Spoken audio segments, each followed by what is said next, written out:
Hi there, my name is Marley and today I'm going to be talking about what I watched in August 2020.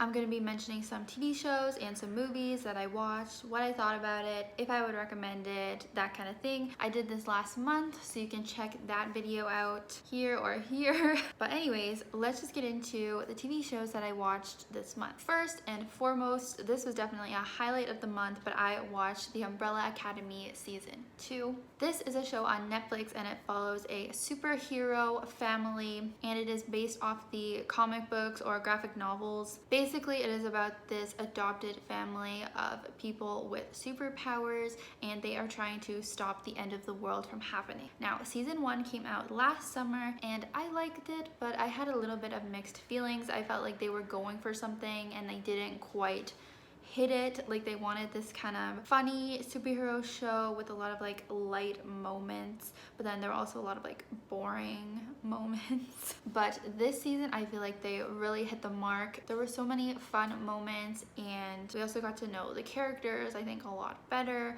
and their relationships with each other. I feel like last season they were sort of all having their own things going on and this season we actually saw them come together more. So this is a show I'd recommend to all of those people who enjoy the superhero shows that are really trendy right now, but also to people who don't normally watch those. I've actually talked to a couple of friends who don't normally watch those types of shows and they've really enjoyed Umbrella Academy as well. So I would really recommend this show for sure. The next TV show that I completely finished this month was Hollywood, again on Netflix. This is produced by Ryan Murphy, who you may know from creating Glee and American Horror Story. I did not love this show very much.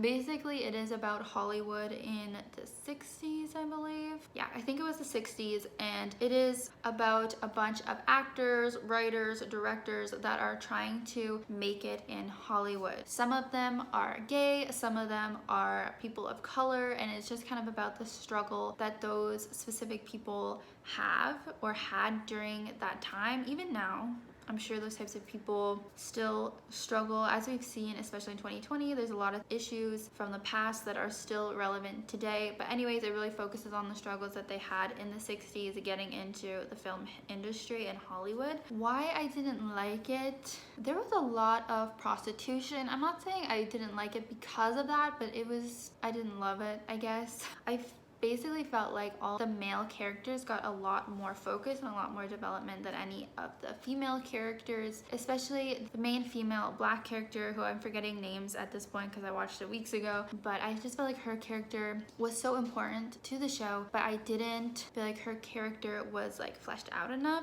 And yet there was like a really mean character who was played by Jim Parsons. He was kind of like one of the villains of the show at the beginning and he just got fleshed out so much, and he had like this really, I guess, good arc where he kind of like learns from his mistakes, but he was like sexually like assaulting or like abusing people, and I'm just like, why did his character get this fleshed out arc and get all this screen time, and like there were the characters that just did not. So I just overall was not happy with how the show went, but I do like the idea of more like kind of mini series or like limited series coming out, because I don't think they plan on doing another season of this. I kind of just like knowing that you can watch one season of a show and forget about it, so to speak. You don't have to keep watching. So I would only really recommend this if you are really into like the 60s vibe and like watching things set in that time. The next show that I've been watching is Big Brother season 22, an all-stars season. I was really happy when I saw that they were having a season of Big Brother this summer despite the pandemic going on, but it sort of does make sense because they're literally locked inside a house, so they're actually technically safer in there than out here. So there are a lot of newer players in this season, so some people who prefer more of the old school seasons might not enjoy it as much, but I have been watching all seasons since season 8, so I know pretty much all of the people that came back and it's been pretty fun so far. However, there is a big alliance in the house that has been in power for the past 3 weeks that the show has been on,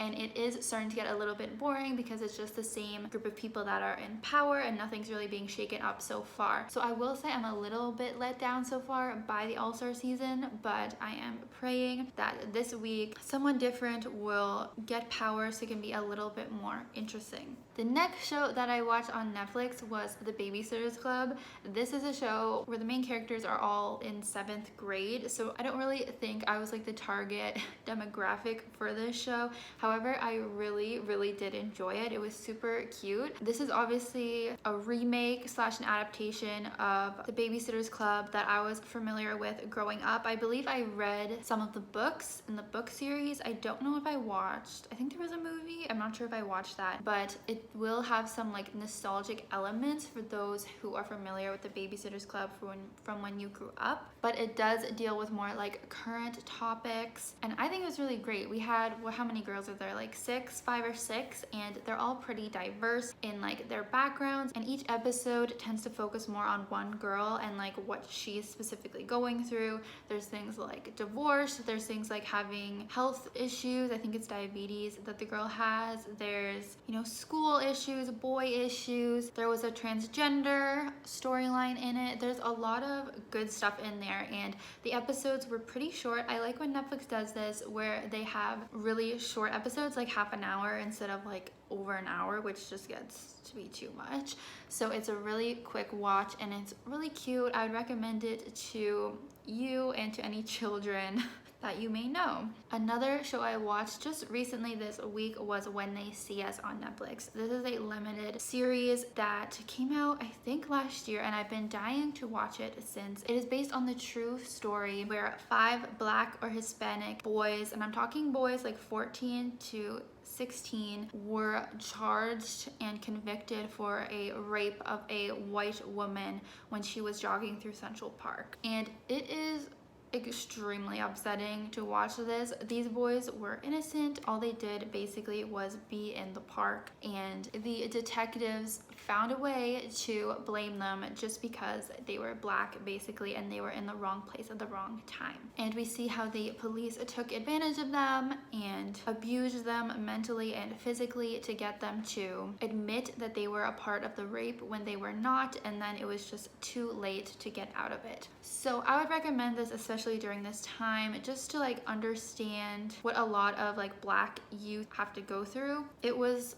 so upsetting seeing what these 5 boys had to go through, but also amazing to see how they got through it. I don't want to spoil what happens, but you know, you do end up feeling, I guess, happier by the end. Like, it's a journey to get through the 4 episodes. Each one is over an hour, but by the end, well, you'll see. You should just watch. This is another show that I would highly recommend. The last TV show I'm going to talk about is Love on the Spectrum, which is also a Netflix show. It is an Australian reality TV show that focuses on the lives of young adults in Australia that are on the autism spectrum. This is another very short show. There were only 5 episodes, so I was like, that's great, we'll get through it pretty quick. And we really did, because the episodes were so great. It was so much fun watching these people with autism exploring their dating life, and I wish there were more episodes, and I hope there's more seasons because it was so enjoyable. You get to see some couples who are already together in the show and just hear about how they met and see, you know, where they're at now. And then we follow a lot of individuals who are struggling with their dating life. Some of them have never been on any dates before, never been in any relationships before, and we get to see them take some classes and have like some people help them, teach them some skills for dating, and then we get to see them go on some different dates. 10 out of 10. Now I want to talk about some of the movies I watched this month. First of all, starting with The Kissing Booth 2, which I know the hype for it is kind of like over now, but as you've probably seen other people talk about, it was not very good. I remember really enjoying the first one, but I think that's because it was the first like cheesy teen Netflix movie I had ever watched, so I just loved the idea of it and how, as I said, how cheesy it was, how bad it was in like an ironic way. I enjoyed it, but it just didn't need part 2. I feel like they're trying to be like To All the Boys I Loved Before, and like this did not need a part 2. It was basically like your cut and paste storyline where the girl and the main guy are having some trouble, so she finds like a new guy, basically John Ambrose from To All the Boys I Loved Before, and they have a little thing, but then she chooses the main guy in the end anyways. Also, they had a very random like gay storyline in it that literally had nothing to do with the main characters, and Netflix clearly just put it in there to seem like they were being like diverse, which I don't really think that's what people mean when they want more like representation. Like, don't just have a random storyline with like 2 scenes. That doesn't make sense. That was honestly very strange. But anyways, did not love this. There's a part 3 coming out. Like, what is the storyline even gonna be? Like, the next movie I watched was the half of it on Netflix. This is about a girl who, she's pretty like nerdy, like pretty like keeps to herself, and then this boy who also is, I think he's a little bit not cool, he comes to her and he's like, I am in love with this girl who is like the popular girl, and he like wants her help to write a letter to her, like a love letter. So this main girl starts writing these letters to the popular girl and basically ends up falling in love with her,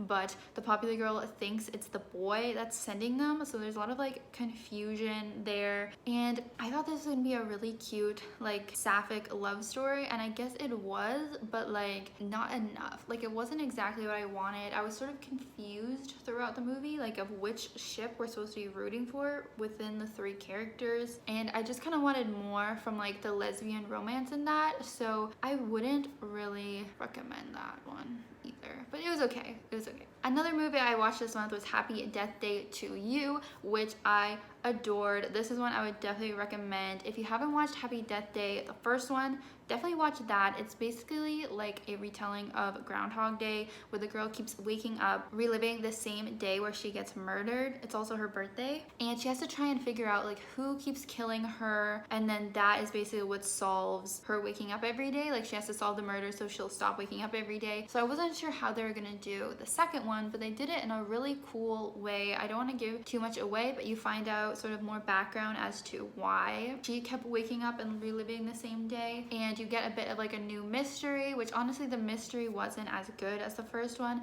but the overall storyline was really cool. It was fun being with these characters again. The girl who plays the main character, Triss, is like super likable. I really like that actress, and I look forward to seeing her do more stuff, honestly, because she really carries these movies. And they left it at a kind of like a cliffhanger-ish thing where I think there could be a 3rd movie as well, which I'm down to see that. Another movie I watched this month was Watchmen. I watched this because I read the graphic novel and because I want to watch the TV show, so obviously made sense to watch the movie. And basically Watchmen is about like a group of superheroes, but they're kind of like non-traditional, and there's like a bit of a mystery. Like these superheroes like start getting killed, and it's like who's killing them. And definitely check out my vlog where I read it. I'll put it up here as well. But I did not enjoy this movie. I ended up downloading the like director's cut or whatever, so it was super long, and since I had just read the graphic novel a couple days before, every scene was like the exact same as the graphic novel,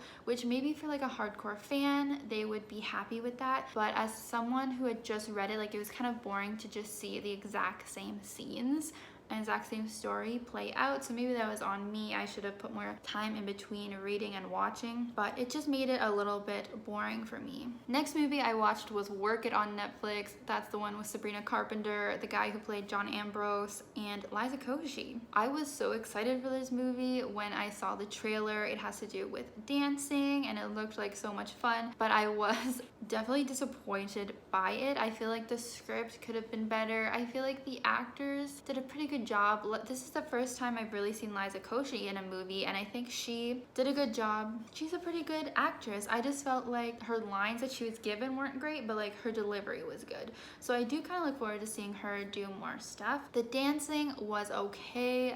Sometimes it was kind of like that cringy type of dancing, you know, but I guess that's just sort of the style for dance groups. The main character kind of just had that whole typical, like, she's obsessed with getting into whichever Ivy League school it was. I kind of forget now, but she's just like obsessed with getting into like this school, and I feel like that's so overdone. Like, we see that all the time. The characters are like obsessed with getting into Harvard or Yale or Duke or wherever, and that's like her whole personality until she discovers dancing. I don't know. I didn't love it, but if you again want that sort of like cheesy bad Netflix movie, check it out, especially if you like dancing. The last movie I'm going to talk about is Groundhog Day. Kind of funny, I just mentioned it for Happy Death Day 2, but I had never seen Groundhog Day despite there being so many movies that are like based off the premise of waking up and reliving the same day over and over. So I thought I'd give that a chance, and did not like it.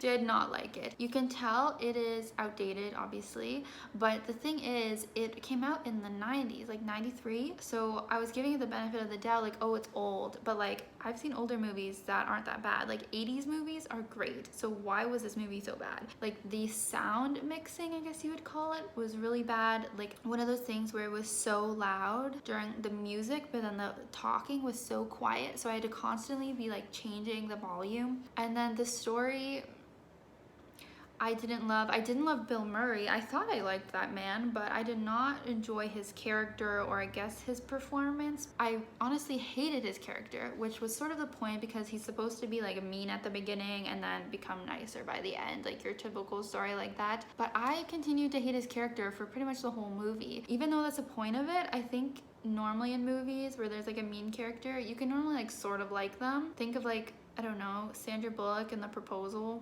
but I just did not like Bill Murray. And there was also a really uncomfortable scene. So he's trying to get this girl to fall in love with him. And I didn't like the whole idea of him like manipulating her, because he would get to know her one day and then like the next day he just used that information to kind of trick her into liking him. So I didn't like that whole format. And then also there's one time where he's like trying to kiss her and trying to make out with her, and she's being like, no, like stop. And it was very uncomfortable, and I was like, how far is this scene gonna go? So yeah, not a fan of Groundhog Day, but a fan of movies that take that idea and do something better with it. So these are the things that I watched this month. What did you watch? Did you watch any of these? But basically, watch Umbrella Academy, watch When They See Us, and watch Happy Death Day 2. Thanks for watching. Please subscribe for more videos about TV shows and books, and see you later.